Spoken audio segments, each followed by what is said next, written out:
സുഹൃത്തുക്കളെ, ശ്രീ എൽദോസ് കുന്നപ്പള്ളി, മുൻ MLA, മുൻ എറണാകുളം ജില്ലാ പഞ്ചായത്ത് പ്രസിഡന്റ് എൽദോസ് കുന്നപ്പള്ളി അദ്ദേഹത്തിനെതിരായിട്ടുള്ള ലൈംഗിക അപവാദ കേസിൽ കുറ്റവിമുക്തനായിരിക്കുകയാണ്. പരാതിക്കാരി തന്നെ പീഡിപ്പിച്ചിട്ടില്ലെന്നും തന്നെ ബലം പ്രയോഗിച്ചിട്ടില്ലെന്നും തന്നോട് മോശമായിട്ട് പെരുമാറിയിട്ടില്ലെന്നും തന്നെ ആക്രമിച്ചിട്ടില്ലെന്നും കോടതിയുടെ മുമ്പിൽ ബോധ്യപ്പെടുത്തുകയും അദ്ദേഹത്തെ കുറ്റവിമുക്തനാക്കുകയും ചെയ്തു. പക്ഷേ എൽദോസ് കുന്നപ്പള്ളി കുറ്റവിമുക്തനാക്കപ്പെടുമ്പോൾ നിങ്ങൾ ശ്രദ്ധിക്കേണ്ടിയിരുന്നത്, എൽദോസ് കുന്നപ്പള്ളി 30 വയസ്സിൽ വളരെ താഴെ തട്ടിൽ നിന്ന് വളർന്നു വന്ന് ഒരു കർഷക തൊഴിലാളിയുടെ മകനായി വളർന്ന് ജീവിതത്തിൽ പല ജോലികൾ ചെയ്ത് അതിനിടയിൽ തിരുവനന്തപുരത്ത് നിന്ന് ലോ എടുക്കുന്നു. ലോ എടുത്തപ്പം എൻ്റെ ചില സുഹൃത്തുക്കളൊക്കെ എൽദോസ് കുന്നപ്പള്ളിയുടെ സഹപാഠികളായിരുന്നു. അവർക്കൊക്കെ വളരെ ഇഷ്ടപ്പെട്ട വ്യക്തിയാണ് എൽദോസ് കുന്നപ്പള്ളി. സൗഹൃദങ്ങൾ എപ്പോഴും ആത്മാർത്ഥമായി സൂക്ഷിക്കുന്ന ഒരാളാണ്. ഒരു നാട്ടുംപുറത്തുകാരൻ്റെ മനസ്സോടുകൂടി ജീവിക്കുന്നതാണ്. ആ മണ്ഡലത്തിലെ ജനങ്ങളുടെ ഇടയിൽ പാടവരമ്പത്തിരുന്നിട്ട് വേണമെങ്കിൽ അവരോട് ചായ കുടിക്കും, കാര്യങ്ങളിരുന്ന് വർത്താനം പറയും. അങ്ങനെ ഒരു MLA യാതൊരു ചാടകളുമില്ലാതെ പെരുമാറിയിരുന്നതാണ്. എൽദോസ് കുന്നപ്പള്ളിക്കെതിരെ ആ കേസ് ഉയർന്നു വന്ന സമയത്തും തൊട്ട് തന്നെ ഞാൻ ധാർമ്മികമായി എൽദോസ് കുന്നപ്പള്ളിയുടെ കൂടെ നിൽക്കുന്നതിൻ്റെ പിന്നിലൊരു കാരണമുണ്ടായിരുന്നു. അന്ന് എനിക്ക് എൽദോസ് കുന്നപ്പള്ളിയുമായി വ്യക്തിപരമായി യാതൊരു ബന്ധവുമില്ല. ഇപ്പോൾ വളരെ അടുത്ത സൗഹൃദമുണ്ട്. അന്ന് എൽദോസ് കുന്നപ്പള്ളിയുടെ കൂടെ ഞാൻ നിൽക്കുന്നത്, ഏതൊരു കേസിലും നമ്മൾ നിൽക്കേണ്ടത് നമ്മൾ കുറ്റാരോപിതൻ്റെ പശ്ചാത്തലം പരിശോധിക്കുന്നതിൻ്റെ കൂടെ തന്നെ കുറ്റം ആരോപിക്കുന്ന ആളുടെ, പരാതിക്കാരുടെ പശ്ചാത്തലം കൂടി നമ്മൾ പരിശോധിക്കേണ്ടതുണ്ട്. അങ്ങനെയുണ്ട്.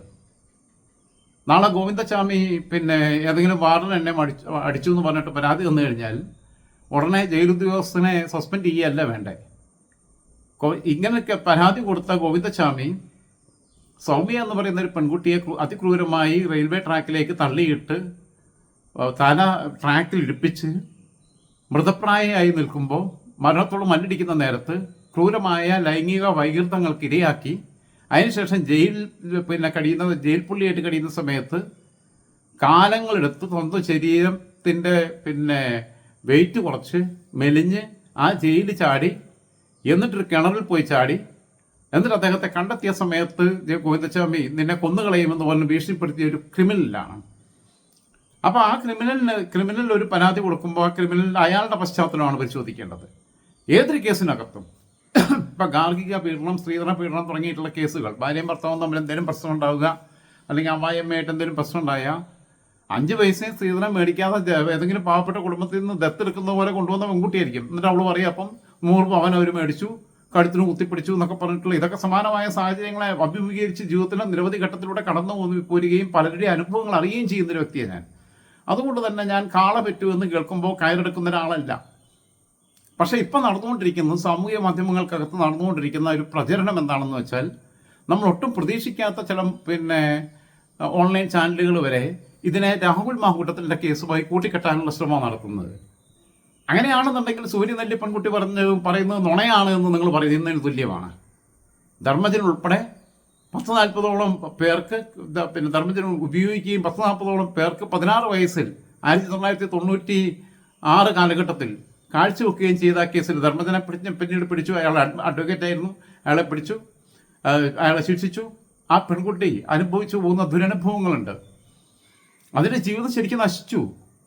ഒരു ജീവൻ ഉണ്ടെന്നേ ഉള്ളൂ, ഒരു ശരീരം എങ്ങനെയുണ്ടെന്നേ ഉള്ളൂ, ഒരു ജീവൻ്റെ തുടുപ്പുണ്ടെന്നേ ഉള്ളൂ. മനസ്സ് ചത്തു കിടക്കുക. എനിക്ക് ആ കുടുംബത്തിൻ്റെ പശ്ചാത്തലം കൃത്യമായിട്ട് അറിയാം. ഞാൻ സന്ദർശിച്ചിട്ടില്ല, ഞാൻ പരിചയപ്പെട്ടിട്ടില്ല. കാരണം അങ്ങനെ പരിചയപ്പെടാനുള്ള മാത്രമുള്ള ഒരു താങ്ങാനുള്ള ഒരു കരുത്ത് പലപ്പോഴും എൻ്റെ മനസ്സ്, ഞാൻ വല്ലാതെ സെൻറ്റിമെൻറ്റിലാവും ആ വിഷയത്തിനകത്ത്. ഞാൻ വല്ലാതെ അവൾ ആരോപണം ഉന്നയിക്കുന്ന ആളുകൾക്കെതിരെ തല പോയാലും ശരി, ഞാൻ വളരെ രൂക്ഷമായി രംഗത്തേക്ക് ഇറങ്ങും. എനിക്ക് വയ്യ. ആവശ്യത്തിലേറെ കേസ് കെട്ടുകൾ തലയിലുണ്ട് ഇപ്പോൾ. അല്ലെങ്കിൽ കൃഷ്ണപ്രിയയെ കൊന്ന മുഹമ്മദ് കോയ ഇന്ന് ജീവിച്ചിരിപ്പുണ്ടെങ്കിൽ, കൃഷ്ണപ്രിയയെ ഞാനല്ല കൊന്നത്, കൃഷ്ണപ്രിയ ആത്മഹത്യ ചെയ്തതാണ്, കൃഷ്ണപ്രിയ എന്നോടത്ത് ഇങ്ങോട്ട് വന്ന് റേപ്പ് ചെയ്തതാണ്, ആ സമയത്തൊക്കെ ബ്ലീഡിങ് ഉണ്ടായിട്ട് മരിച്ചു പോയതാണെന്ന് പറയാം 9ാം ക്ലാസ്സിൽ പഠിക്കുന്ന പെൺകുട്ടി. പക്ഷേ കൃഷ്ണപ്രിയയെ കൊന്ന മുഹമ്മദ് കോയയ്ക്ക് കൃഷ്ണപ്രിയയുടെ പിതാവ് ശങ്കരനാരായണൻ തന്നെ നീതി നടപ്പിലാക്കി കൊടുത്തു. കൊന്നുകളഞ്ഞു, വെടിവെച്ച് കൊന്നുകളഞ്ഞു. സംശയത്തിൻ്റെ ആനുകൂല്യത്തിൽ അന്നത്തെ മഞ്ചേരി സെഷൻസ് കോടതിയുടെ ജഡ്ജിയായിരുന്ന ശ്രീമതി സുജാത മേഡം അവരുടെ നീതിബോധത്തിൻ്റെ അടിസ്ഥാനത്തിൽ, കിതാബിൽ എഴുതിയ നിയമം മാത്രമൊന്നുമല്ല, അതിനപ്പുറത്ത് നമുക്കൊരു നീതിബോധം ഉണ്ടാവണം. ആ നീതിബോധത്തിൻ്റെ അടിസ്ഥാനത്തിൽ അദ്ദേഹത്തെ വെറുതെ വിട്ടു, ശങ്കരനാരായണനെ. കൃഷ്ണപ്രിയയ്ക്ക് ഒരു സഹോദരനാണുള്ളത്. ശങ്കരനാരായണൻ മരണപ്പെട്ടു ഇപ്പം അടുത്തിടെ. എനിക്കറിയാവുന്ന ഒരു കുടുംബമാണ്. ആ പയ്യൻ അവിടെ പിന്നെ എറണാകുളം നോളജ് സിറ്റി എന്ന് പറഞ്ഞ ക്യാമ്പസിൽ ജോലി ചെയ്യുന്നുണ്ടായിരുന്നു. ഇപ്പോൾ എവിടെയാണെന്ന് എനിക്കറിയില്ല. എൻ്റെ പഞ്ചായത്തിലാണ്. അത് ഫേക്കാണെന്ന് പറയാൻ പറ്റുമോ? എന്തിനേറെ സോളാർ പിന്നെ സരിതയുടെ കേസ് തന്നെ. സോളാർ സരിതയുടെ കേസിനകത്ത് അവർക്ക് ചില ആളുകളെക്കുറിച്ച് അവരെ ടൂളായിട്ട് ഉപയോഗിച്ച് ആരോപണങ്ങൾ ഉന്നയിപ്പിച്ചതിൻ്റെ ചില പ്രഷറിൻ്റെ പേരിൽ അങ്ങനെ ഉന്നയിപ്പിച്ചതിൻ്റെ പേരിലാണ് കേസ് വഴിതെറ്റിപ്പോയത്. എന്നാൽ യഥാർത്ഥത്തിൽ സോളാർ സരിത പീഡിപ്പിക്കപ്പെട്ടിട്ടുണ്ട്. സോളാർ സരിതയുടെ ഒരു 2 മക്കളുള്ളതിൽ മോള് ഒരു മുൻ മന്ത്രിയുടെ മകളാ. എനിക്ക് കൃത്യമായിട്ട് ബോധ്യമുണ്ട്. എൻ്റെ അടുത്ത് എവിഡൻസ് ഉണ്ട്. മരണമൊഴി എന്ന് പറഞ്ഞ് രേഖപ്പെടുത്തിയ സോളാർ സരിത ഫോണിലൂടെ എൻ്റെ മുമ്പിൽ രേഖപ്പെടുത്തിയത്. കാരണം അവർ സുഖമില്ലാണ്ടിരിക്കുക. രാജേട്ടനത് നാളെ ഒരിക്കൽ ഞാൻ മരിച്ചു കഴിഞ്ഞാൽ പുറം ലോകത്തിൻ്റെ മുമ്പിലേക്ക് ഇടണമെന്ന് പറഞ്ഞിട്ട് രേഖപ്പെടുത്തിയത്. വളരെ സേഫായിട്ട് ഇരിക്കേണ്ട സ്ഥലത്തിരിക്കുന്നുണ്ട്. എൻ്റെ വീട്ടിൽ ഒന്നും വെക്കാത്തത് ഏതു സമയവും ഒരു റെയ്ഡും ഒരു അറ്റാക്കും ഒക്കെ പ്രതീക്ഷിച്ച് നിൽക്കുന്നതുകൊണ്ടാണ്. പലരുടെയും നോട്ടപ്പുള്ളിയാണ്, പലരുടെയും ഉറക്കം കളയുന്ന ഒരാളാണെന്നുള്ളതായിരിക്കാം. സോളാർ സരിതയെ ഈ മേഖലയിലേക്ക് കെണിയിൽപ്പെടുത്തി ട്രാപ്പിലാക്കി വിട്ടത് ബിജു രാധാകൃഷ്ണൻ. ഇപ്പോൾ ബിജു ജോർജ് എന്നുള്ള പേരിൽ നിൽക്കുക. ബിജു രാധാകൃഷ്ണനുമായിട്ട് അവർക്ക് ഫിസിക്കൽ റിലേഷൻഷിപ്പ് ഒന്നും ഉണ്ടായിരുന്നില്ല.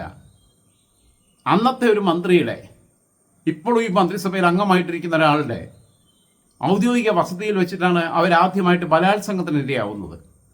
ഗണേശുമായിട്ട് അവർക്കുള്ളതൊരു പ്രണയമായിരുന്നു. അതിൻ്റെ വിശദാംശങ്ങളൊക്കെ ഞാൻ അടുത്ത ദിവസങ്ങളിൽ പറയുന്നതാണ്, വളരെ കൃത്യമായിട്ട്, വളരെ സത്യസന്ധമായി.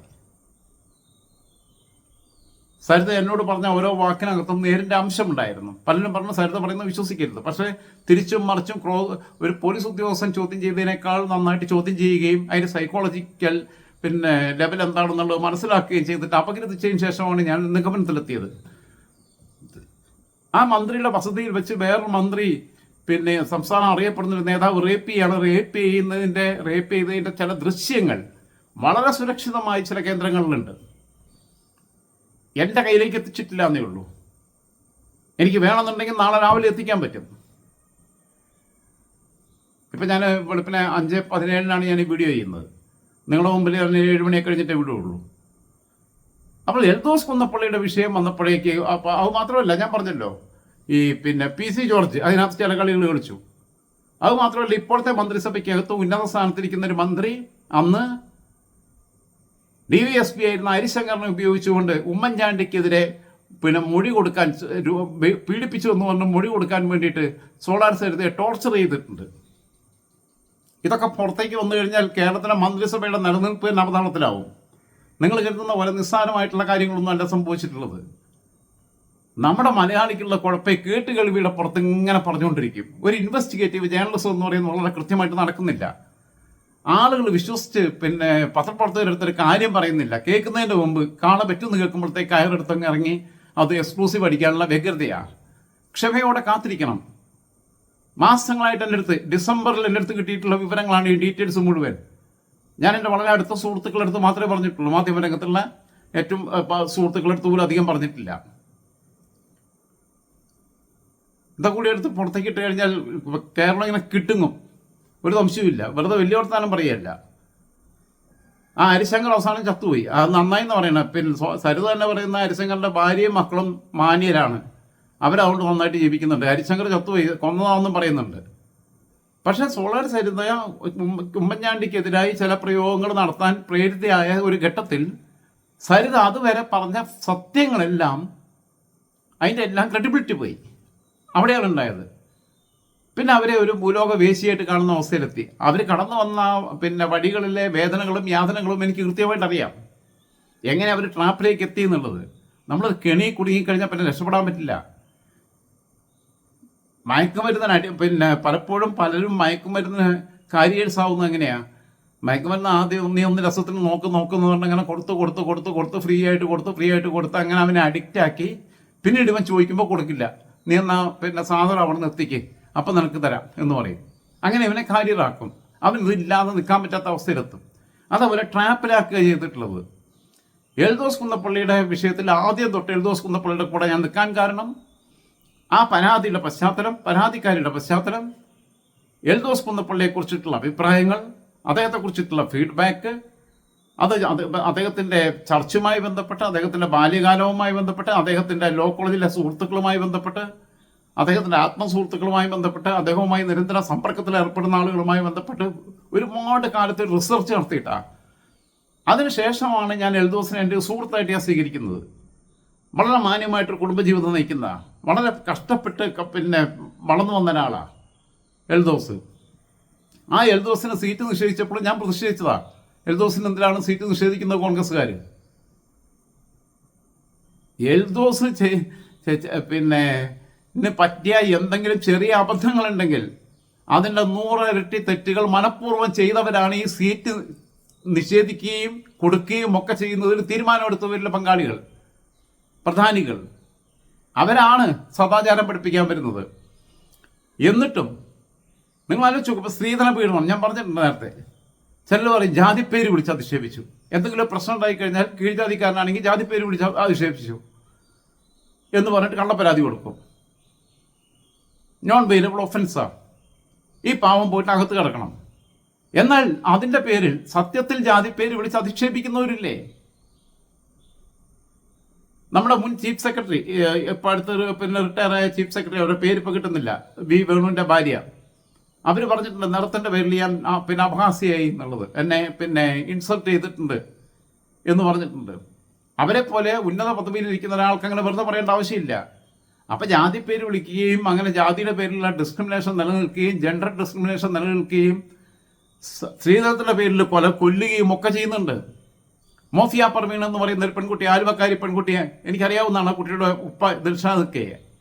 ആ പെൺകുട്ടി നിയമവിരുദ്ധ വിദ്യാർത്ഥിയായിരുന്ന ആ പെൺകുട്ടി 2 വർഷം മുമ്പ് ആത്മഹത്യ ചെയ്തത് എന്തിനാ? ഭർത്താവിൻ്റെ രതിവൈകൃതങ്ങൾ, രണ്ടാമത് സ്ത്രീധനത്തിൻ്റെ പേരിലുള്ള പ്രീണനം. വിസ്മയ എന്ന് പറഞ്ഞ പെൺകുട്ടി ആത്മഹത്യ ചെയ്തത് എന്തിനാ? ഒരു മോട്ടോർ വെഹിക്കിൾ ഇൻസ്പെക്ടറുടെ ഭാര്യ അവന് കൊടുത്ത കാറ് സൗന്ദര്യം പോരാ എന്നൊക്കെ പറഞ്ഞിട്ട് ഇവിടെ നിരന്തരമായിട്ട് ഇൻസൾട്ട് ചെയ്യുക. കൂടുതൽ പണം വേണം, കൂടുതൽ സ്വർണം വേണം എന്ന് പറഞ്ഞിട്ട്. അതിൻ്റെ പേരിൽ ഏതെങ്കിലും സ്ത്രീകൾ കള്ളപ്പരാതി, വ്യാജ സ്ത്രീധന പീഡന പരാതി കൊടുക്കുകയോ ഒക്കെ ചെയ്തു കഴിഞ്ഞാൽ അത് തെറ്റായതുകൊണ്ട് ഇതും തെറ്റാണ്, ഇവനും നിരപരാധിയാണ് എന്ന് സ്ഥാപിക്കുന്നതിന് തുല്യമായിട്ടാണ് ഇപ്പോൾ രാഹുൽ പാങ്കൂട്ടത്തിൻ്റെ ഫാൻസ് വെള്ളം പൂശാൻ വേണ്ടി ഇറങ്ങിയിട്ടുള്ളത്. ഞാൻ പറഞ്ഞല്ലോ, ഞാൻ തുടക്കം തൊട്ട് എൽദോസ് കുന്നപ്പള്ളിയുടെ കൂടെ നിന്നിട്ടുണ്ട്. സീറ്റ് നിഷേധിച്ചപ്പോൾ എൽദോസ് കുന്നപ്പള്ളിയെ ആയതുകൊണ്ട്, അതെ സാധാരണ കോൺഗ്രസ്സുകാരനാണെന്നുണ്ടെങ്കിൽ റിബലായിട്ട് അവിടെ നിൽക്കും. റിബലായിട്ട് നിന്നാൽ പോലും എൽദോസ് കുന്നപ്പള്ളി ജയിച്ചു വരും. കേരളത്തിൻ്റെ ചരിത്രത്തിൽ ഒരു കോൺഗ്രസ് നേതാവിനെ നിയമസഭാ സീറ്റ് നിഷേധിക്കപ്പെടുന്ന സമയത്ത് ആ മണ്ഡലത്തിലെ മുനിസിപ്പൽ ചെയർമാൻ ഉൾപ്പെടെയുള്ള മുഴുവൻ മുനിസിപ്പാലിറ്റി ഭാരവാഹികളും ആ പഞ്ചായത്തിലെ മുഴുവൻ പഞ്ചായത്ത് പ്രസിഡന്റുമാരും പഞ്ചായത്ത് മെമ്പർമാരും ആ മണ്ഡലത്തിലെ മുഴുവൻ ബ്ലോക്ക് കോൺഗ്രസ് ഭാരവാഹികളും മണ്ഡലം കോൺഗ്രസ് ഭാരവാഹികളും പ്രതിഷേധ പ്രകടനം നടത്തിയ ചരിത്രം കേരളത്തിൽ വേറെയുണ്ടോ? പണ്ട് VS മുഖ്യമന്ത്രി ആക്കണം എന്ന് പറഞ്ഞ് കേരളം മുഴുവൻ പ്രകടനം നടത്തിയതുപോലെയല്ലേ പെരുമ്പാവൂർ മണ്ഡലത്തിൽ പ്രകടനം നടത്തിയത്? എൽദോസിൻ്റെ ഫോട്ടോയുള്ള വലിയ ഫ്ലക്സും വെച്ചിട്ട്. പക്ഷേ എൽദോസ് തന്നെ തണുപ്പിച്ചു. എൽദോസ് പറഞ്ഞു, മനോജ് മൂത്തേടൻ എൻ്റെ സഹപ്രവർത്തകനാണ്, എൻ്റെ സുഹൃത്താണ്, എൻ്റെ സഹോദരനാണ് എന്ന് പറഞ്ഞുകൊണ്ട് എൻ്റെ പാർട്ടിക്ക് ഒരു പോറലും ഏൽക്കരുതെന്ന് പറഞ്ഞ് കോൺഗ്രസിനോട് അടിയുറച്ച വിശ്വാസം വെച്ച് പുലർത്തിക്കൊണ്ട് കോൺഗ്രസിന് വേണ്ടി പ്രവർത്തിച്ച ഒരാളാണ്. അത്ര ഡെഡിക്കേറ്റഡ് ആയിട്ട് സാധനം CPM കാണാറുണ്ട്. അങ്ങനെ നിൽക്കുന്ന കോൺഗ്രസ്സുകാർ എത്ര പേരുണ്ട്? എനിക്ക് സ്ഥാനം നിശ്ചയിച്ചാലും ശരി, എനിക്ക് പകരം വരുന്നവൻ വിജയിക്കണം, അത് വിജയിപ്പിക്കാനുള്ള ഉത്തരവാദിത്വം ഏറ്റെടുത്തു. ആ നിർദ്ദേശം എല്ലാവരോടും കൊടുത്തു. പ്രശ്നങ്ങൾ ഉണ്ടാക്കിയ എൽദോസിൻ്റെ തന്നെ അനുഭാവികളെ എൽദോസ് തന്നെ അനുനയിപ്പിച്ചു, നിങ്ങൾ രംഗത്തിറങ്ങണം, മൂത്തേടനെ ജയിപ്പിക്കണം എന്ന് പറഞ്ഞുകൊണ്ട്. സാധാരണഗതിയിൽ ഒരു കുരുട്ടുബുദ്ധിക്കാരനായ കോൺഗ്രസ്സുകാരനാണെങ്കിൽ എന്താ ചെയ്യുക? മൂത്തേടൻ ജയിച്ചാൽ അടുത്ത തവണ എനിക്കവിടെ സീറ്റ് കിട്ടില്ല, പിന്നെ മൂത്തേടൻ തന്നെ ആയിരിക്കും സീറ്റ്. അവിടെ മൂത്തേടൻ തോറ്റാൽ എനിക്ക് 2031 അവിടെ സീറ്റ് കിട്ടും എന്ന് കരുതിയിട്ട്, എനിക്ക് റീ എൻട്രി കിട്ടും എന്ന് കരുതിയിട്ട് തോൽപ്പിക്കാൻ നോക്കും. ആ പണിയെടുത്തിട്ടില്ല. അത് കോൺഗ്രസ് പരിഗണിക്കുകയും അർഹമായ സ്ഥാനത്തേക്ക് അദ്ദേഹത്തെ കൊണ്ടുവരികയും ചെയ്യണം. ഞാൻ പറഞ്ഞല്ലോ, സ്ത്രീധന പീഡനം ഇഷ്ടം പോലെ നടക്കുന്നുണ്ട്. അതിൻ്റെ പേരിൽ ആരെങ്കിലും വ്യാജ സ്ത്രീധന പീഡന പരാതി കൊടുത്തു കഴിഞ്ഞാൽ അത് ഇതും തമ്മിൽ, ഈ ഒറിജിനൽ സ്ത്രീധന പീഡനവും ഇതേപോലെ ഫേക്കാണെന്ന് പറയുന്നതിന് തുല്യമായിട്ടാണ് ഇപ്പോൾ രാഹുൽ മാങ്കൂട്ടത്തിൻ്റെ കേസുമായിട്ട് ഇതിനെ സമീകരിച്ചുകൊണ്ട് ഞാൻ ഒട്ടും പ്രതീക്ഷിക്കാത്ത ജ്യേഷ്ഠ സഹോദര തുല്യനായി കാണുന്ന കേരളത്തിലെ അറിയപ്പെടുന്ന യൂട്യൂബ് ചാനലിൻ്റെ ഉടമ വരെ സംസാരിച്ചത്. ഇത് മകനെ പീഡിപ്പിച്ചു എന്ന് പറഞ്ഞിട്ടൊരു സ്ത്രീയെ കല്ലുവാത് കലാഭാഗത്ത് അവിടെ തിരുവനന്തപുരത്ത്, എനിക്കിപ്പോൾ സ്ഥലം ഓർമ്മയില്ല, ഗൂഗിളിൽ സെർച്ച് ചെയ്താൽ കിട്ടും. സ്വന്തം മകനെ പീഡിപ്പിച്ചു എന്ന് പറഞ്ഞ സ്ത്രീയെ ജയിലിലിട്ടു. ആ സ്ത്രീയും ഭർത്താവും തമ്മിലുള്ള ക്ലാഷിലും മക്കള് ഭർത്താവിൻ്റെ നിയന്ത്രണത്തിൽ കുറച്ച് നാളത്തേക്ക് വിട്ടുപോയി. മക്കളെ കൊണ്ട് കള്ളപരാതി കൊടുപ്പിച്ചു. അവസാനം അവരെ നിരപരാധിയാക്കി പുറത്തു വിട്ടു. പക്ഷെ അവൻ അനുഭവിച്ചൊരു വേദന അനുഭവിച്ചു നോക്കൂ. അല്ലാത്തൊരു പീഡന കേസോ മോഷണ കേസോ പോലെയാണോ? സ്വന്തം മകനെ പീഡിപ്പിച്ചു എന്നാ പറയണേ. അവർ ആത്മഹത്യ ചെയ്യാതെ പിടിച്ചെന്ന് ആയിരിക്കും. ജയിലിൽ ആത്മഹത്യ ചെയ്യാൻ പ്രത്യേകിച്ച് അങ്ങനെ എളുപ്പമൊന്നുമല്ല ആത്മഹത്യ ചെയ്യാൻ. അതിനുള്ള സൗകര്യങ്ങൾ ജയിലിലും പോലീസ് സ്റ്റേഷനിലും വളരെ കുറവാണ്, അത്യപൂർവമായിട്ടാണ്. തല്ലുകൊന്ന് കെട്ടി തൂക്കിയാലേ ഉള്ളൂ. ഞാൻ ജയിലിലും കടന്നിട്ടുള്ളതാണല്ലോ, പോലീസ് സ്റ്റേഷനിലും പിന്നെ ഒരു രാത്രി കഴിച്ചിട്ടുള്ളതാണ്. ഗൾഫിലും ജയിലിൽ കടന്നിട്ടുള്ള, ഇവിടെ ജയിലിൽ കടന്നിട്ടുള്ള. അപ്പം അതുകൊണ്ട് അവിടെ അതിനുള്ള അവസരങ്ങളില്ലാത്തതുകൊണ്ടായിരിക്കും അവർ പിന്നെ എന്തോ ഒരു അല്ലെങ്കിൽ ദൈവികമായ ഒരു ഇടപെടലും ഉണ്ടായിരിക്കും. നാളെ ഒരിക്കൽ നീതി തെളിയും, സത്യം തെളിയും, എൻ്റെ നിലവിനകത്ത് ലോകത്തെ ബോധ്യപ്പെടുത്താൻ കഴിയുമെന്ന ദൈവത്തിനുള്ള ഉറച്ച വിശ്വാസവും പ്രാർത്ഥനയുടെ പുറത്തായിരിക്കും അവർ അതിജീവിച്ചു പോന്നിട്ടുള്ളത്. മാങ്കൂട്ടത്തിൻ്റെ കേസും എൽദോസിൻ്റെ കേസും ഒരേ മാതിരിയാ. മാങ്കൂട്ടത്തിൻ്റെ കേസിനകത്ത് യാഥാർത്ഥ്യമുണ്ട്, വസ്തുതയുണ്ട് എന്ന് എനിക്ക് 100% ഉറപ്പ് വരുത്തിയിട്ട് ഞാൻ അതിൽ ഇറങ്ങിയിട്ടില്ലേ. വെറുതെ ഇറങ്ങിയതല്ല. ഭ്രൂണഹത്യ, അതിൻ്റെ പാപ പരിഹാരമെങ്കിലും ആ പാപബോധമെങ്കിലും അവൻ്റെ മുഖത്തുണ്ടോ? അതിലിരയായ ഒരു പെൺകുട്ടി ഈ ഭ്രൂണഹത്യ, ഞാൻ ആ മരുന്ന് കഴിച്ചിട്ടാണല്ലോ എൻ്റെ കുഞ്ഞ് പോയതെന്നുള്ളതിന് രാമേശ്വരത്തും അവിടെ ഇവിടെയുള്ള തീർത്ഥാടന കേന്ദ്രങ്ങളിലൊക്കെ പോയിട്ട് 24 പ്രാവശ്യം സ്ഥലത്തെങ്ങാണ്ട് വെള്ളം കോരി 24 കെട്ടിയങ്ങാണ്ട് കുളിക്കുകയൊക്കെ വേണം. അങ്ങനെയുള്ളതൊക്കെ വരെ ചെയ്തിട്ടുണ്ട്. പക്ഷെ മനധൈര്യമുണ്ട് ഇപ്പം ഫൈറ്റ് ചെയ്യാനുള്ള.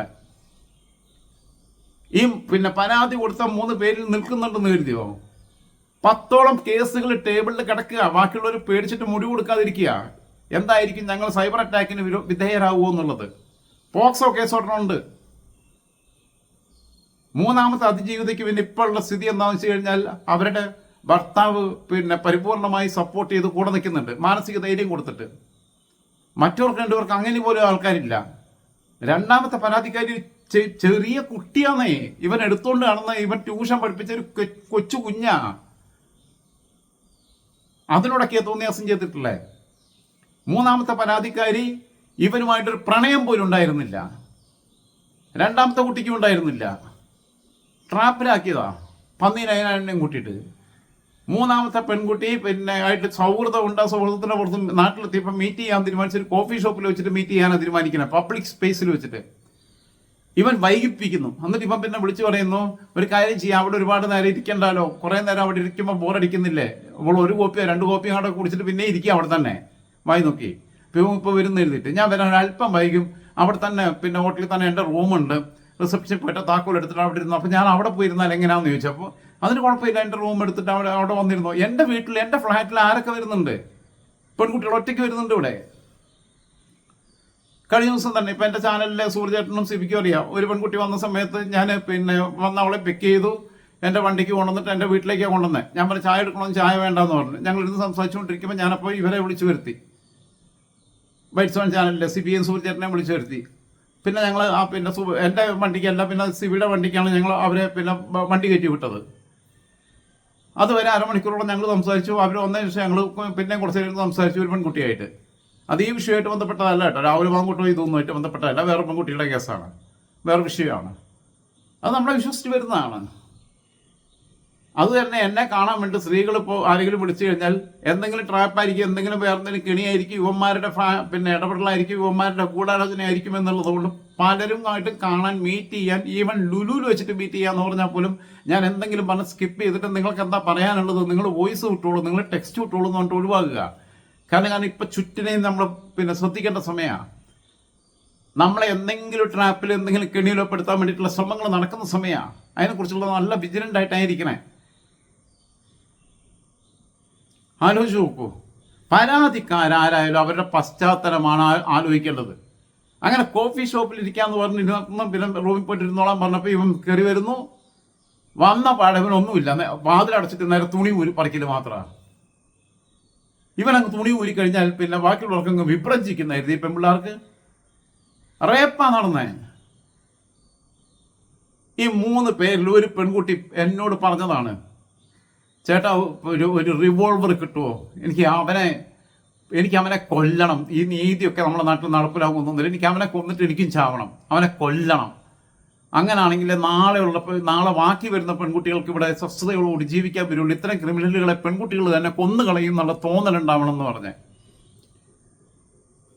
ഞാൻ പറഞ്ഞല്ലോ, പ്രതിയുടെ പശ്ചാത്തലം അന്വേഷിക്കണം. സമാനമായ കുറ്റകൃത്യങ്ങൾ ആവർത്തിക്കപ്പെടുന്നുണ്ട്, സമാനമായ പരാതികൾ ആവർത്തിക്കപ്പെടുന്നുണ്ട് എന്ന് പറയുമ്പോൾ അത് രാഹുൽ മാങ്കൂട്ടത്തിൻ്റെ ബാധക, എൽദോസ് കുന്നപ്പള്ളിക്ക് അത് ബാധകമല്ല. ആലോചിച്ച് നോക്കണം. ഇത് മാത്രമോ 10ഓളം കേസുകൾ കിടപ്പുണ്ടെന്ന് പറഞ്ഞു. KJP നേതാവിൻ്റെ പിന്നെ ചാനലിനകത്തെ മാലാഖ, ആ മാലാഖയെ പീഡിപ്പിച്ചതാ, റേപ്പ് ചെയ്തതാ ഒരു പെങ്കൊച്ചിനെ. പിന്നെ ആളൊരു പ്രാവശ്യം കരഞ്ഞു പിടിച്ച് പറഞ്ഞപ്പോൾ ഞാൻ ആ പോസ്റ്റ് എടുത്ത് കളഞ്ഞു. അത് സെറ്റിൽ ചെയ്തു. ആ സെറ്റിൽ ചെയ്ത് കഴിഞ്ഞിട്ട് തന്നെ ഇവൻ പറഞ്ഞത് എന്താണെന്നറിയോ? അവൻ്റെ സൗഹൃദങ്ങളിൽ അവൾ ഗർഭിണിയായിട്ടൊന്നുമില്ല, അതൊക്കെ വെറുതെ പറയാ. അബോർഷൻ നടത്തിയാ അവൾക്ക് കാശായിരുന്നു വേണ്ടിയിരുന്നത്, ഞാൻ കാശ് കൊടുത്തുന്നു. മിടുക്കിയായിട്ടുള്ള നല്ല ടാലൻ്റ് ഉള്ളൊരു പെൺകുട്ടിയാ. അവളൊക്കെ രംഗത്ത് വരാതിരുന്നതിൽ എനിക്കൊന്ന് പിന്നെ ഭയങ്കര വിഷമം തോന്നാറുണ്ട്. ആർജവം വേണ്ട, അല്ലാതെ പിന്നെ സ്വന്തം കാര്യത്തിൽ പോലും ഇല്ലാത്ത ധീരത നാട്ടുകാർക്ക് ഉണ്ടാക്കി കൊടുക്കാൻ വേണ്ടിയിട്ട് മയക്കും പിടിച്ചിറങ്ങുന്നതിനകത്ത് യാതൊരു അർത്ഥമില്ലാന്ന് വിശ്വസിക്കുന്ന ആളാ. ഇവൻ്റെ വലം കൈയായിട്ടിരുന്ന പ്രശോഭ് പി വത്സൻ, ഒരു ദളിത് പെൺകുട്ടിയായിട്ടുള്ള സംഭാഷണം മുഴുവൻ ഞാനിവിടെ എയർ ചെയ്തല്ലോ. ഇവൻ ഈ പെൺകുട്ടിയെ വിളിക്കുന്ന പിന്നെ ഒരു അതിജീവിതയെ ഫോൺ ചെയ്തിട്ട് പറയുന്നത് ബാക്കിയുള്ള ചാനലുകളെല്ലാം ബ്ലർ ചെയ്ത് കേൾപ്പിച്ചപ്പം പിന്നെ ഞാൻ വളരെ വ്യക്തമായ രീതിയിൽ ഞാൻ ഓഡിയോ ഇവിടെ കേൾപ്പിച്ചല്ലോ. പ്രശോഭ് പി വത്സൻ ആ പെൺകുട്ടിയായിട്ട് സംസാരിക്കുന്നത് ഞാനിവിടെ കേൾപ്പിച്ചല്ലോ. ഞാൻ എൻ്റെ ചാനലിനകത്ത്, രാജൻ ജോസഫ് എന്നുള്ള എൻ്റെ ചാനലിനകത്ത്. മറ്റേ ചാനലിൽ എന്നെ കേൾപ്പിക്കാൻ പ്രയാസമുണ്ട്. വെള്ളയാണിയുടെ പോക്സോ കേസ് വരെയുണ്ട്. ആലോചിച്ച് നോക്കണം. ഇവൻ്റെ കൂട്ടുകാരൊക്കെയാ ഇമാതിരി തോന്നിവാസികൾ. പ്രശോഭ് പി വത്സൻ്റെ കാര്യം അവിടെ നിൽക്കട്ടെ. വേറെ ഒരുത്തൻ ഇപ്പോൾ കണ്ടല്ലോ, അവൻ്റെ കൂട്ടുകാരൻ കേസിൽ കുടുങ്ങിയത്. അവൻ്റെ കൂടെ ഇരുന്നിട്ട് ഊണ് അടിക്കുന്നു, പിന്നെ ചായ പിടിക്കുന്നു, കെട്ടിപ്പിടിക്കുന്നു, ഉമ്മ കൊടുക്കുന്നു, എല്ലാം നടക്കുന്നുള്ള ഫോട്ടോകൾ മുഴുവൻ ഉണ്ടല്ലോ. എന്തോ ഒരു പേര്, അവൻ്റെ പേര് ഞാൻ മറന്നുപോയി. അവൻ്റെ പിന്നെ പേര് അവൻ്റെ പിന്നെ പേരെനിക്കിപ്പോൾ വായി കിട്ടുന്നില്ല, ഞാൻ നോട്ട് ചെയ്യാൻ മറന്നുപോയി. അവൻ്റെ പിന്നെ എന്നിട്ട് ഇവരെന്താ ചെയ്തിട്ടുള്ളത്? അവൻ ചെയ്യുന്ന പ്ലേ ബോയ്സിനെ കൊടുക്കാം, ബോയ്സ് എസ്കോർട്ട് കൊടുക്കാം ടൂറിസ്റ്റുകൾക്ക് എന്നൊക്കെ പറഞ്ഞിട്ടൊക്കെയാണ്. കാരണം ഇന്നത്തെ കാലത്ത് പിന്നെ പുരുഷനായാലും സ്ത്രീ ആയാലും ചിലപ്പോൾ അവരെ ലൈംഗികതയ്ക്ക് ചിലപ്പോൾ അവർ ഒറ്റയ്ക്ക് താമസിക്കുന്നവരായിരിക്കും. ചിലപ്പോൾ അവർക്ക് ലൈംഗികതയോടുള്ള താല്പര്യത്തിന് അവർക്ക് പറ്റുന്ന ആളുകളെ കിട്ടണമെന്നുണ്ടാവും. അതിന് കിട്ടുന്ന ആൾക്കാരെ കൊടുക്കാം, സപ്ലൈ ചെയ്യാമെന്ന് പറഞ്ഞിട്ടാണ്. പക്ഷെ അത് കൊടുക്കണമില്ല. ഇഷ്ടം പോലെ പൈസ ഇതിൻ്റെ പേരിൽ തട്ടിപ്പ് നടത്തി. ഇത് ആഗ്രഹിക്കുന്നൊന്നൊരു തെറ്റൊന്നുമല്ല. ഇതൊരു നമ്മളുടെ ഫിസിക്കൽ നീഡ് തന്നെയാണ്, മെൻ്റൽ നീഡുമാണ്. രതിയോട് ഞാൻ അങ്ങേയറ്റത്തെ അംഗീകരിക്കുന്ന ആളാണ്, ബഹുമാനിക്കുന്ന ആളാണ്. കാമശാസ്ത്രത്തിൻ്റെ നാടാണിത്. ഉത്തരേന്ത്യയിലെ അമ്പലങ്ങളിൽ പലയിടത്തും നമുക്കറിയാലോ കൊത്തിവെച്ചിട്ടുള്ള ശില്പങ്ങൾ. എല്ലാ പൊസിഷനുകളെക്കുറിച്ചും ലോകത്തെ ഏറ്റവും മനോഹരമായി, അതായത് രതി എന്ന് പറയുന്നത്, ലൈംഗികത എന്ന് പറയുന്നത് എത്ര മനോഹരമായ കാര്യമാണ് എന്ന രീതിയിൽ പഠിപ്പിച്ചു കൊടുത്തിട്ടുള്ള സംസ്കാരമുള്ള ഒരു മണ്ണാണിത്. അവിടെയാണ് ഒരു വേട്ടക്കാരൻ്റെ മാതിരി വന്നിട്ട് പിന്നെ പോയിട്ട് വന്നിട്ട് അതിനകത്തോ മര്യാദയ്ക്ക് അവിടെ ഗുണമുണ്ടോ? ഇല്ല, ഫെയിലിയറാ. ഈ ഉള്ള പെൺകുട്ടികൾക്ക് അവർക്ക് ഓർഗാസം ഒന്നും കിട്ടിയിട്ടില്ല. റേപ്പ് ചെയ്യുമ്പോൾ എന്താ ഓർഗാസം? അതും അവർക്ക് മനസ്സുകൊണ്ട് ഇഷ്ടമില്ലാത്തവർ.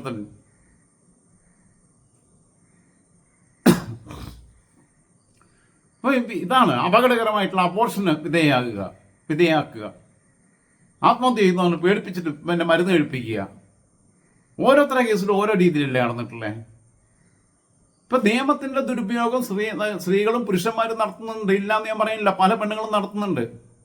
എന്താ ഷിഞ്ചിത എന്തോന്ന് പറഞ്ഞിട്ടൊരു പെണ്ണ് പിന്നെ ബസ്സിൽ അവളെ ഒരുത്തം തോണ്ടാൻ പോയി എന്ന് പറഞ്ഞിട്ട് അവൾ അവൻ്റെ അടുത്ത് പോയിട്ട് പിന്നെ മാറിടവും മുട്ടിച്ച് നിന്നിട്ട് വീഡിയോ എടുത്തിട്ട് ആ ചെറുപ്പക്കാരൻ അപമാന ഭീതി കാരണം ആത്മഹത്യ ചെയ്തത് സമീപകാലത്താണ്. അപ്പം അങ്ങനെയുള്ള പെണ്ണുങ്ങളില്ല എന്നല്ല ഞാൻ പറഞ്ഞേ. ഞാനിപ്പോൾ സ്ത്രീകളെ ആകെ ന്യായീകരിക്കുന്നതല്ല. പക്ഷെ അങ്ങനെ ഉണ്ട് എന്ന് എഴുതിയിട്ട് ഇവരെ പിന്നെ ഇതാക്കരുത്. ഇപ്പോൾ ഗോവിന്ദസ്വാമിക്ക് സ്വാധീനം ഉണ്ടെങ്കിൽ, ഗോവിന്ദസ്വാമിക്ക് ഫാൻസ് ഉണ്ടെങ്കിൽ, ഗോവിന്ദസ്വാമിയുടെ ആൾക്കാർ പറയില്ലേ ട്രാക്കിലൂടെ പോയപ്പോൾ വേറെ ആരും എന്തോ ചെയ്തതാണ്, ട്രാക്കിലൂടെ പോയ ഗോവിന്ദസ്വാമിയെ പിടിച്ചു, അയാൾ വിഷക്കാരനാണ്, അയാൾക്ക് ഫാൻസ് ഉണ്ടെങ്കിൽ സൈബറിലിടത്തിൽ അയാൾക്ക് വേണ്ടി എഴുതാൻ കുറച്ച് പേരുണ്ടെങ്കിൽ, അയാൾക്ക് വേണ്ടി ഇവിടുത്തെ കുറച്ച് ഓൺലൈൻ മാധ്യമങ്ങൾ സംസാരിക്കാനുണ്ടെങ്കിൽ ഗോവിന്ദസ്വാമി വിശുദ്ധനായി.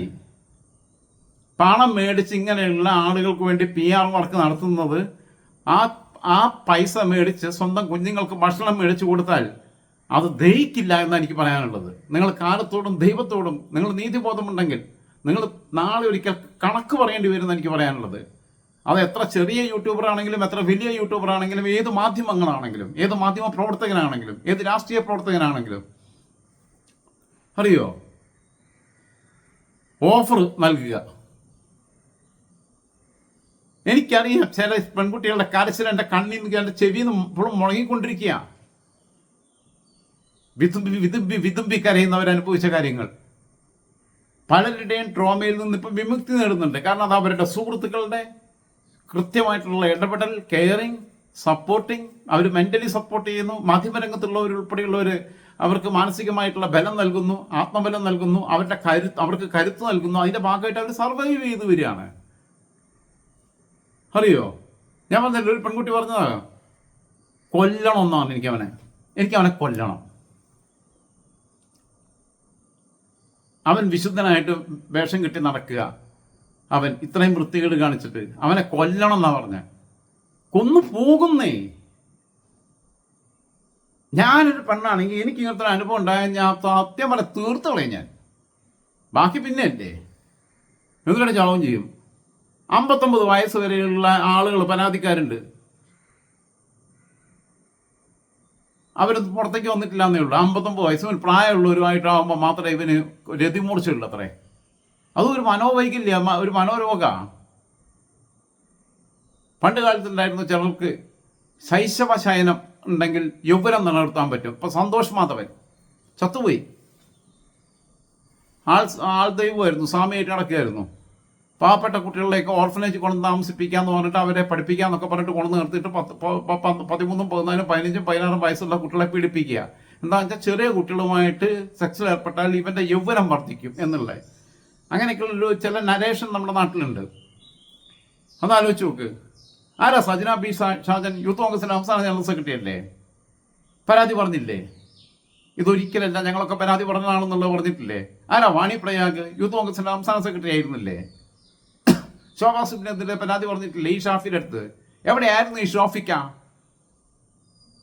അവനാ നാളെ കേരളം നയിക്കാൻ നിൽക്കുന്നത്. പരമനാറികള്. വാണിപ്രയാഗ് പരാതി പറഞ്ഞപ്പോൾ അതൊന്നും മൈൻഡ് ചെയ്യാതെ ഇങ്ങനെ അതൊന്നും ഇഷ്യൂ ആക്കണ്ടെന്നുള്ള മട്ടില്ല. മതിലകം പാർട്ടി ഓഫീസിൽ വെച്ചിട്ട് ആദ്യം കയറി പിടിക്കുന്നു, രണ്ടാമത് DCC ഓഫീസിൽ വെച്ചിട്ട് മോശമായിട്ട് സംസാരിക്കുന്നു. നീ വലിയ നേതാക്കന്മാരുടെ അടുത്ത് മാത്രം പോയിട്ട് കാര്യമൊന്നുമില്ല, എനിക്കൊക്കെ ഇടയ്ക്ക് തന്നാലേ നീക്ക് വളരാൻ പറ്റുള്ളൂ എന്ന്. ഇതിവന് പിന്നെ പായ വിരിച്ച് പാവാട നോക്കി കൊടുക്കണമെന്ന് മാറി. എന്തായാലും ഇപ്രാവശ്യം സീറ്റൊന്നും കിട്ടിയില്ല അവിടെ. അറിയോ, എന്നോട് പറഞ്ഞ എത്ര കേസുകളുണ്ട്. റിന്നിയുടെ കാര്യങ്ങൾ തുറന്നു പറഞ്ഞില്ലേ? 3 വർഷത്തോളമായിട്ട് ഇങ്ങനെ ഇതാവുന്നുണ്ട് എന്നുള്ളത്. എവിടെ വരെ പോകാമെന്നറിയാമെന്ന് എഴുതിയിട്ട് നോക്കിയിരുന്നു. ഹണിയെ എനിക്ക് എത്ര വർഷങ്ങളായിട്ടറിയാം. 15 വർഷമായിട്ടുള്ള പരിചയമുണ്ട്. ഹണി ഇന്ന് വരെ വേറെ ആരെക്കുറിച്ചും പറഞ്ഞിട്ടില്ലല്ലോ. ഹണി എന്നെക്കുറിച്ച് പറഞ്ഞിട്ടില്ലല്ലോ. ഞങ്ങൾക്ക് ഒരുമിച്ച് ഒരുപാട് വേദികൾ പങ്കിടുകയും ഒരുപാട് സംസാരിക്കുകയും ഒരുപാട് കാര്യങ്ങളിൽ ഒരുമിച്ച് യാത്ര ചെയ്യുകയും ഒക്കെ ചെയ്തിട്ടുള്ളതാണല്ലോ. അങ്ങനെയല്ല, ഞങ്ങളെ സുഹൃത്തുക്കളെ കുറിച്ചൊന്നും പറഞ്ഞിട്ടില്ലല്ലോ ഹണി. ഇത് ഇവനെന്താ വെച്ചാൽ ഇവന് ട്യൂണിങ്ങിൻ്റെ രീതിയിലാണ് ഓരോരുത്തരെയും. ഹണിയുടെ അടുത്ത് ഇതൊക്കെ ശ്രമിച്ചിട്ടുള്ള ട്യൂണിങ്ങാണ്. ശ്രീലങ്കയിലേക്ക് പോകാനുള്ള വഴി ഏതാ? ഏതോ ഒരു സിനിമയ്ക്കകത്ത് മോഹൻലാൽ ചോദിക്കുന്നുണ്ടല്ലോ, അയാൾ കഥ എഴുതുകയാണെന്ന്, ഈ ഇന്ന സ്ഥലത്തേക്ക് ഉള്ള വഴി ഏതാന്ന് ചോദിക്കുന്ന പോലെ. പിന്നെ മറ്റേ തേന്മാൻ കൊമ്പത്തിലും ഈ ശ്രീഹള്ളിയിലേക്കുള്ള വഴി ഏതാന്ന് ചോദിക്കുന്ന പോലെ. ശ്രീലങ്കയിലോട്ട് പോകാൻ എങ്ങനെയാണെന്നുള്ളത് ഇവൻ അറിയില്ല എന്ന്. ഇത്രയും വിദ്യാഭ്യാസ യോഗ്യത ഉള്ള ഒരു MLA അഭിനയിക്കുക. ശ്രീലങ്കയിലെ ടൂറിസ്റ്റ് ഡെസ്റ്റിനേഷനുകളിലേക്ക് എങ്ങനെ പോകാമെന്നുള്ളത് ഗൂഗിളിൽ സെർച്ച് ചെയ്താൽ കിട്ടുന്ന. ശ്രീലങ്കയിലല്ല, ന്യൂയോർക്കിലല്ല, നിങ്ങൾക്ക് കെനിയയിലല്ല, പിന്നെ സുഡാനിലല്ല, ദക്ഷിണാഫ്രിക്കയിലല്ല, എവിടെ പോകണമെങ്കിലും നിങ്ങൾക്ക് അതിനുള്ള മാർഗങ്ങൾ കിട്ടും. ഒറ്റയ്ക്ക് പോകുന്ന എനിക്ക് അത്ര ചെറുപ്പക്കാരെ എനിക്കറിയാം. എൻ്റെ നെഫ്യൂ, അവൻ കുളു, മണാലി തുടങ്ങിയിട്ടുള്ള പിന്നെ HBയുടെ ഉൾപ്പെടെയുള്ള വിവിധ ഭാഗങ്ങൾ മുഴുവൻ അവൻ ഒറ്റയ്ക്ക്, ഒരു മാനസികമായിട്ട് ചെറിയ പ്രയാസം ഉണ്ടായിരുന്ന കാലത്ത് ഒരു 5-8 വർഷം മുമ്പ് അവൻ പോകാൻ അവനടുത്ത് പൈസ ഇല്ല, ഞാനാണ് പൈസ കൊടുക്കുന്നത്. അവൻ എനിക്ക് പൈസ തിരിച്ചു തന്നില്ല. പിന്നെ എനിക്ക് വേണ്ടാന്ന് പറഞ്ഞു. അവൻ മെൻ്റലി റിലാക്സ്ഡ് ആവണമെന്ന് പറഞ്ഞു. അപ്പോൾ ഞാൻ പറഞ്ഞാൽ നീ ഒറ്റയ്ക്ക് പോകുന്നത് ശരിയാണോ, സേഫാണോ? കാരണം അവന് 10-20 വയസ്സേ ഉള്ളെന്ന്. അവൻ ഒറ്റയ്ക്ക് പോയി വളരെ ഓക്കെ ആയിട്ട് വന്നു. അങ്ങനെ എത്ര പെണ്ണുങ്ങൾ പോകുന്നു. അവർ ട്രാവൽ വ്ലോഗുകൾ ചെയ്യുന്നു വിദേശ രാജ്യങ്ങളിലൊക്കെ പോയിട്ട്. അപ്പോഴാണ് ഇവന് ശ്രീലങ്കയിലേക്കുള്ള വഴി ഏതാണെന്ന് അറിയണം. കാണാൻ കൊള്ളാവുന്ന പെമ്പിളാരടുത്തും തന്നെ അറിയണം. ട്യൂണിങ് ആണ്. പിന്നെ ഭാവിയെക്കുറിച്ചിട്ടുള്ള ആശങ്ക കൊണ്ട് പല ഇരകളും പല പെൺകുട്ടികളും ഇങ്ങനെ പുറത്ത് പറയാതിരിക്കുക. പുറത്ത് തുറന്ന് പറഞ്ഞ് പരാതിയുമായി വന്നവരെ പോരാളികൾ എന്ന് തന്നെയാണ് വിളിക്കേണ്ടത്. അവരാണ് കേരളത്തിൻ്റെ ഇന്നത്തെ ഉണ്ണിയാർച്ചമാർ. അവരാണ് ഇന്ന് കേരളത്തിൻ്റെ ഝാൻസി റാണിമാർ. കാരണം ഭാവിയെ ബാധിക്കുന്നറിയാം, വേറെ വിവാഹ ജീവിതത്തെ ബാധിക്കുന്നറിയാം, അവരുടെ പ്രൊഫഷനെ ബാധിക്കുന്നറിയാം, അവർ സമൂഹത്തിൻ്റെ മുമ്പിൽ പിന്നെ നമ്മളെ മലയാളി സമൂഹം അത്രയൊന്നും വളർന്നിട്ടില്ല, പിന്നെ തെറ്റിദ്ധരിക്കപ്പെടുമെന്നറിയാം, അപഹാസ്യരാകുമെന്നറിയാം. ഇതൊക്കെ അറിഞ്ഞിട്ടും തൻ്റെ അടുത്തോളം മുന്നോട്ട് വന്നിട്ടുള്ള പെൺകുട്ടികൾ അവരെയാണ് സല്യൂട്ട് ചെയ്യേണ്ടത്. കുന്നപ്പള്ളിയോട് എന്തായാലും കോൺഗ്രസ് പാർട്ടി നീതി പുലർത്തണം, അർഹമായ സ്ഥാനം നൽകണം. പറ്റുന്നുണ്ടെങ്കിൽ അയാളെ ഇപ്പോൾ ക്യാബിനറ്റ് റാങ്കിലാക്കണമെന്ന് ഞാൻ പറയുന്നില്ല. ശരിക്കും പറഞ്ഞാൽ ക്യാബിനറ്റ് പദവിയിൽ കൊണ്ടുവരിക വേണ്ടിയേ. അതിനേക്കാളും മാന്യമായ രീതിയിൽ കൊണ്ടുവന്ന് അക്കോമഡേറ്റ് ചെയ്തിട്ട് DCC പ്രസിഡന്റോ വല്ലതും ആക്കിയിട്ട് വരുന്ന രാജ്യസഭാ ഒഴിവിൽ രാജ്യസഭയിലേക്ക് പറഞ്ഞയക്കുക. അതല്ലെങ്കിൽ ബെന്നിച്ചേട്ടന് പ്രായമായി വരികയാണ്. 2029 ബെന്നിച്ചേട്ടൻ മാറുമ്പോൾ ചാലക്കുടി കൊണ്ടുപോയി നിർത്തുക. സെയിം സഭയാണ്. ഇതിനെ ന്യായീകരിക്കരുത്. ഒരു പരിഭവവും പറയാതെ വേണമെങ്കിൽ റിബലായിട്ട് നിൽക്കാമായിരുന്നിട്ടും വേണമെങ്കിൽ തോൽപ്പിക്കാമായിരുന്നിട്ട് പിന്നണിയിൽ നിന്നിട്ട് നിൽക്കാതെ മനോജ് മൂത്തേറിന് വേണ്ടി ആത്മാർത്ഥമായി വേണ്ട കാര്യങ്ങൾ സഹകരിച്ച് ചെയ്ത ഒരാളാണ് എൽദോസ് കുന്നപ്പള്ളി എന്ന കാര്യത്തിൽ എനിക്ക് സംശയമൊന്നുമില്ല. ഇപ്പോൾ ഇതിനെ സമൂഹിക്കുന്ന രാഹുൽ മാങ്കൂട്ടത്തിൻ്റെയും എൽദോസ് കുന്നപ്പള്ളിയുടെയും കേസ് ഒരേപോലെയാണെന്ന് പറഞ്ഞാൽ ഓപ്പറേഷൻ സിന്ദൂറും റഷ്യയുടെ ഉക്രൈൻ ആക്രമണം ഒരേമാതിരിയാണെന്ന് പറയണ മാതിരിയാണ്. ഒരു സുപ്രഭാതത്തിൽ വ്ളാദിമിർ പുടിൻ എന്ന് പറയുന്ന ഭ്രാന്തന തോന്നൽ തോന്നിയപ്പം സെലൻസ്കിയുടെ നേതൃത്വത്തിലുള്ള ഉക്രൈനിലേക്ക് കയറിയിട്ട് നരനായാട്ട് നടത്തിയതിനെ പഹൽഗാം ആക്രമണത്തിന് പകരമായി നമ്മൾ ഓപ്പറേഷൻ സിന്ദൂർ നടത്തിയതിനുമായിട്ട് താരതമ്യം ചെയ്താൽ എങ്ങനെയുണ്ടാവും? അമ്മാതിരി ലോജിക്കലല്ലാത്ത കമ്പാരിസനാണ് നടക്കുന്നത്. ഇവിടെ ആൾക്കൂട്ട കൊലപാതകങ്ങൾ നടക്കുന്നില്ലേ? ഇപ്പം അട്ടപ്പാടിയിലെ മധുവിനെ കൊന്ന കേസിലെ വിധി കഴിഞ്ഞ ദിവസമാണ് പുറത്തു വന്നു. ഒരു പാവപ്പെട്ട ആദിവാസിയായ ചെറുപ്പക്കാരൻ എന്തോ അരി എന്തോ എടുത്തതിന്. നിങ്ങൾ ആലോചിച്ച് നോക്കൂ. എന്നാൽ യഥാർത്ഥത്തിൽ ചിലപ്പോൾ നമ്മൾ ആൾക്കൂട്ട കൊലപാതകങ്ങൾ നടക്കില്ലേ? ഇപ്പം ഏതെങ്കിലും പെൺകുട്ടിയെ മോശമായിട്ട് കയറി പിടിച്ചു, പിന്നെ അല്ലെങ്കിൽ ഒരു റേപ്പ് ചെയ്യുന്ന ഘട്ടത്തിലേക്ക് നമ്മളെ കൺമുമ്പിൽ നമ്മൾ കാണാനിടയാവുന്നു.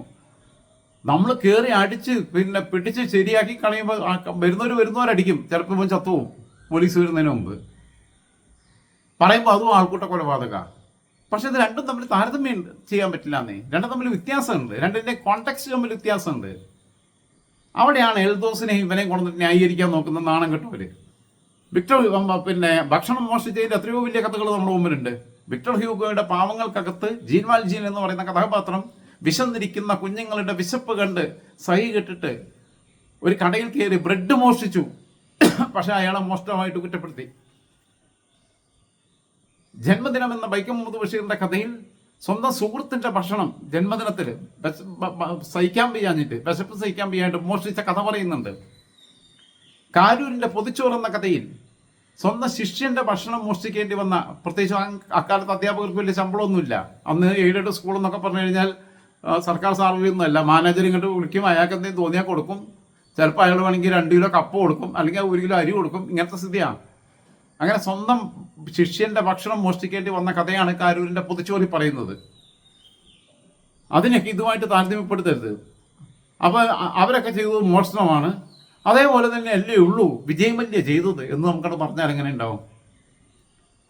UB ഡിസ്റ്റിലറീസിന്റെ ഉടമയായിരുന്ന കിങ്ഫിഷർ ബിയർ ഉൾപ്പെടെയുള്ള കിങ്ഫിഷർ എയർലൈൻസ് ഉൾപ്പെടെയുള്ള സ്ഥാപനങ്ങളുടെ ഉടമയായിരുന്ന വിജയ് മല്യ കോടികളുടെ തട്ടിപ്പ് നടത്തി കുറേ പ്ലേ ഗേൾസിനെയും കൊണ്ട് ആഘോഷിച്ച് ഈ നാട് വിട്ടു പോയതിനെ ജീൻ വാൽജിൻ്റെ കഥയുമായും കാരൂരിലെ പിന്നെ പൊതിച്ചോറിലെ അധ്യാപകനുമായും വൈക്കം മുഹമ്മദ് ബഷീറിൻ്റെ ജന്മദിനത്തിലെ അതിലെ കഥാപാത്രം വൈക്കം മുഹമ്മദ് ബഷീർ തന്നെ. അദ്ദേഹത്തിൻ്റെ എല്ലാ കഥകളും എന്ന് പറഞ്ഞാൽ അദ്ദേഹത്തിൻ്റെ സ്വന്തം അനുഭവങ്ങളാണ്. ആയിട്ട് താരതമ്യം ചെയ്ത് കഴിഞ്ഞാൽ എങ്ങനെ ഉണ്ടാവും? എന്നിട്ട് വിജയം വലിയ വിശുദ്ധനാക്കുക. വിജയം വലിയ വിശുദ്ധനാക്കുന്നതിന് തുല്യമാണ് ഇപ്പോൾ എൽദോസ് കുന്നപ്പള്ളിയുമായി താരതമ്യം ചെയ്തിട്ട് രാഹുൽ മാങ്കൂട്ടത്തിൻ്റെ കേസ് കൊണ്ടുവരുന്നത്. അറിയോ? പിന്നെ എന്താ ദീപ ജോസഫ് എന്തോ ഒരു തള്ളച്ചിയുണ്ട്. ആ തള്ളച്ചി എല്ലാ സംഘടനയിലും അംഗമാണ്. എന്തൊക്കെയാണ് അവരംഗമാവാത്ത പിന്നെ എന്നുള്ളത് എനിക്കറിയില്ല. അവരെ പ്രൊഫൈലിൻ്റെ അടുത്തുണ്ട്. പബ്ലിക് ഫിഗർ, കട്ടപ്പനക്കാരിയാണ്, ഇടുക്കിയാണ്. ഞാൻ കഴിഞ്ഞ ദിവസം പറഞ്ഞിരുന്നു. പറയണത് അവർ works at chairperson distress management collective December 28, 2024 തൊട്ട് ഇപ്പോൾ വരെ. National chairperson of woman wing at Indian national organisation for human rights and protection 2023 December 14 വരെ മുതൽ ഇന്ന് വരെ. National chairperson at Gandhi Samadarshan charitable trust 2023 December 14 തൊട്ട് ഇന്ന് വരെ. ഇത് രണ്ടും 2023 ഡിസംബർ 14 തൊട്ട് ഇന്ന് വരെ കേട്ടോ, അതാലോചിക്കണം ഈ രണ്ട് പരിപാടി. Legal consultant at Sankalp Vedic IAS academy 2022 December 17 തൊട്ട് ഇന്ന് വരെ. Works at chairperson DMC distress management collective 2021 July 11 മുതൽ ഇതുവരെ. Proprietor at signature associates advocate at supreme court of India. എത്ര കേസ് സുപ്രീം കോടതിയിൽ അവർ അറ്റൻഡ് ചെയ്തിട്ടുണ്ട്, എത്ര കേസ് നടത്തിയിട്ടുണ്ട്, ഏതൊക്കെ കേസിൽ അവർ വിജയിച്ചിട്ടുണ്ട്, അവർ വാദിച്ച കക്ഷിക്ക് നീതി മേടിച്ചു കൊടുത്തിട്ടുണ്ട് എന്നുള്ളതിൻ്റെ ലിസ്റ്റും കൂടി അവർ ഔട്ട് ചെയ്യണമെന്ന് എനിക്ക് അഭിപ്രായപ്പെടാനുള്ളത്. ഫോർമർ ലീഗൽ പ്രൊഫഷണൽ ഡയറക്ടറായിട്ടില്ല എന്തെങ്കിലുമൊക്കെ ആവട്ടെ, ഞാൻ പറഞ്ഞു വന്നത് അവരെക്കുറിച്ചല്ല, നമ്മുടെ വിഷയമല്ല. അവർ ഇനി കൂടുതൽ എന്തെങ്കിലും പറയുകയാണെങ്കിൽ ബാക്കി ഡാറ്റ എല്ലാം നമ്മളെടുത്തിട്ടുണ്ട്. നമ്മൾ ചെറിയ സാമ്പിൾ വഴി പൊട്ടിച്ചു എന്നേ ഉള്ളൂ. അതിൽ വെച്ചാൽ അവർ നിർത്തിയാൽ അവർക്ക് നല്ലത്.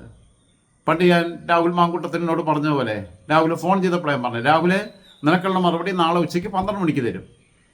എന്നിട്ട് വെടി നിർത്തണമെങ്കിൽ നിർത്താം, അതല്ല തുടരണമെങ്കിൽ തുടരാം, രണ്ടിനും ഞാൻ തയ്യാർ എന്നാണ് ഞാൻ പറഞ്ഞു വെച്ചിട്ടുള്ളത് രാഹുലിനോട്. ഏറ്റവും അവസാനം ഫോണിൽ സംസാരിച്ചത് അവൻ എന്നെ വാട്സപ്പിൽ വിളിച്ചപ്പോൾ. അതിപ്പോൾ നിങ്ങൾ ആലോചിച്ച് നോക്കൂ, വ്യാജ പരാതിക്കാർക്കെതിരെ കേസെടുക്കണമെന്ന് ആൺപെൺ വ്യത്യാസം ഇല്ലാതെ. ഇല്ലാത്ത ബലാത്സംഗ കേസ് പറയുന്ന പെണ്ണുങ്ങളുണ്ടെന്നുണ്ടെങ്കിൽ അവളുമാർക്കെതിരെ നടപടി എടുക്കണം, അന്വേഷണം നടത്തിയിട്ട്. അത് തെറ്റാൻ തെളിഞ്ഞു കഴിഞ്ഞാൽ തിരിച്ചു കേസ് കൊടുക്കണം. ഇത് ഒരു റീൽസും ഇല്ലാതെ ഒരു കുടുംബജീവിതം നയിക്കുന്ന റീൽസ് അല്ല രാഷ്ട്രീയ പ്രവർത്തനം എന്ന് മനസ്സിലാക്കി എൽദോസ് കുന്നപ്പള്ളി ജനങ്ങൾ തെരുവിലിറങ്ങി അദ്ദേഹത്തിന് വേണ്ടിയിട്ട്. മറ്റേടത്ത് അടൂരിൽ കുറച്ച് പട്ടികളും കൂട്ടിക്കൊടുപ്പും മാഫിയയും മാത്രമേ ഉള്ളൂ കുരയ്ക്കാൻ, അല്ലാതെ പത്തനംതിട്ട ജില്ലയിൽ ഒരുത്തനും ഇല്ല. അങ്ങനെ പ്രകടനം നടത്താൻ ആരും ഉണ്ടായില്ല. പാലക്കാട് ആരെങ്കിലും പ്രകടനം നടത്തിയോ? അടൂരിൽ ആരെങ്കിലും പ്രകടനം നടത്തുമോ? പാലക്കാട് പിന്നെയും 4 പേര് നടത്തും, പ്രശോഭ് പി വത്സനെ പോലെയൊക്കെ ഉള്ളവരുള്ളതുകൊണ്ട് നടത്തും. അടൂരിൽ ആരെയും പ്രകടനം നടത്തിയോ? നടത്തും. പന്നിനതിനാനും അങ്ങനെ 3-4 മണി നടത്തും. ലക്ഷം പിന്നാലെ എന്ന് പറയും, 10 പേര് കാണും, അതിനേ പറ്റുള്ളൂ.